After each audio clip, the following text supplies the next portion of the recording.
The missiles are already in the air. American carrier groups sit 80 miles off the Iranian coast. Iranian ballistic missiles, some capable of striking targets over 2,000 kilometers away, are locked and loaded. This is not a hypothetical. The tension between Iran and the United States has been building for over 4 decades, and right now, it is closer to boiling over than at any point in modern history. So what actually happens if it doesn't stop? In the next 15 minutes, I'm going to walk you through exactly how a full-scale Iran-US war would unfold, week by week, phase by phase, and why the consequences could reshape the entire world. I spent years studying military conflict, geopolitical strategy, and the history of Middle Eastern wars, and I want to be clear, this isn't fear-mongering. This is what military analysts, intelligence officials, and former generals are actually warning about. We're going to cover 3 phases: the opening strikes and how each side responds, the regional escalation as Iran's proxy network activates, and the global fallout, economically, politically, and for civilians caught in the middle. Stay with me until the end, because the final phase is the one nobody talks about, and it might be the most dangerous of all. Phase 1. The first 72 hours.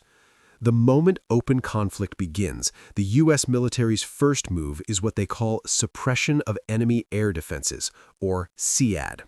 Hundreds of Tomahawk cruise missiles and stealth aircraft strike Iran's radar networks, air defense batteries, and command centers simultaneously.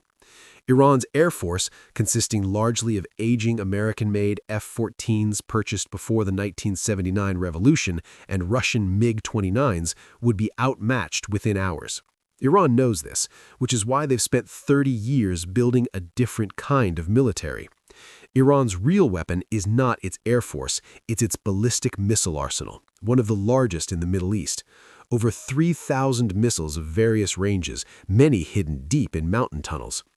Within hours of an American strike, Iran launches massive missile barrages toward U.S. military bases in Iraq, Qatar, Bahrain, and Kuwait, bases housing tens of thousands of American troops. American Patriot missile defense systems intercept many, but not all. Some bases take direct hits. American casualties begin to mount. Meanwhile, Iran activates something it has been preparing for decades: its network of proxy forces across the region. Phase 2. The regional wildfire. This is where the war stops being between 2 countries and starts consuming an entire region. Hezbollah, Iran's most powerful proxy, based in Lebanon, has an estimated 150,000 rockets and missiles aimed at Israel. Within 24 hours, they begin firing. Israel, already on maximum alert, responds immediately. Beirut comes under heavy bombardment. In Iraq, Iranian-backed militias begin attacking U.S. convoys and personnel.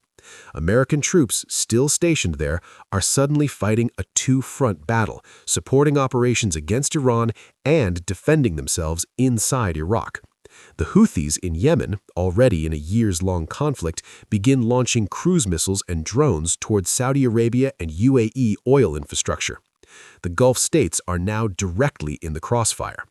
And here comes the most critical choke point on the planet, the Strait of Hormuz. Iran announces it is mining and blockading the strait. 20% of the world's oil supply gone. Oil prices spike 200% overnight. Stock markets around the world crash. Gas stations in Europe and Asia begin running dry within weeks.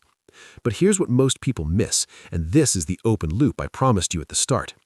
Iran doesn't need to win militarily, it just needs to make the war unacceptably expensive.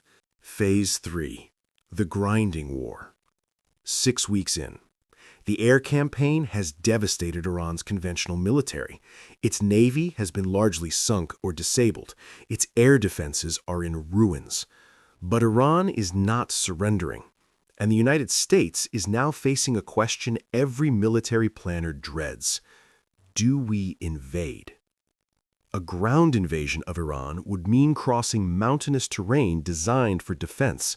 Think of trying to invade Afghanistan, but with a country 3 times the size, a population of 90 million, and a military trained specifically for urban guerrilla warfare. Military analysts estimate a full ground campaign in Iran could require over 500,000 troops, more than the entire Iraq invasion, and could last over a decade. Meanwhile, back home, the economic pain is becoming unbearable. Fuel costs have tripled. Inflation is at levels not seen since the 1970s. Political opposition to the war is growing. And Iran, despite losing tens of thousands of soldiers and seeing its cities bombed, has not collapsed politically. The regime is still intact. The supreme leader is still giving speeches. Now here's what I promised you at the beginning, the thing nobody wants to talk about. Iran does not currently have a nuclear weapon, but intelligence agencies estimate it could have the fissile material for one within a matter of months, given sufficient enrichment. This is the red line that changes everything.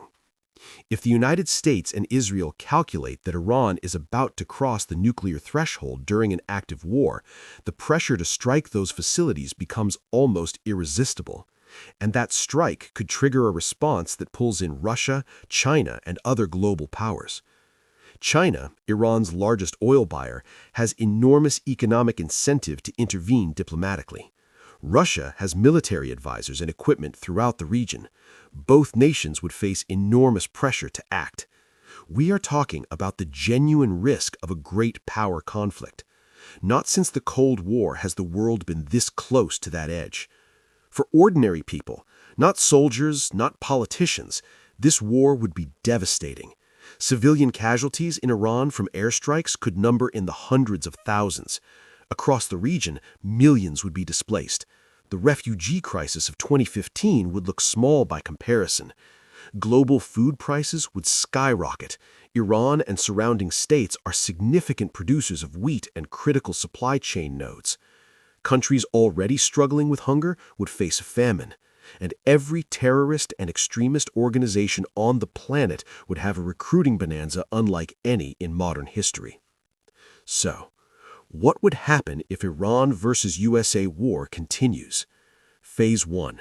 A devastating air campaign that cripples Iran's conventional military within weeks. Phase 2. A regional wildfire pulling in Hezbollah, Iraq militias, the Houthis, and choking off the world's oil supply.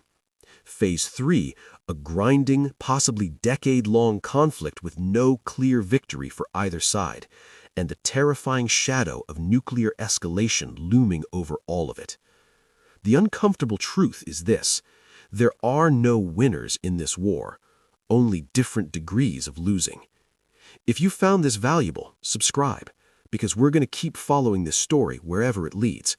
And drop in the comments, do you think diplomacy can still pull us back from the edge? I want to know what you think.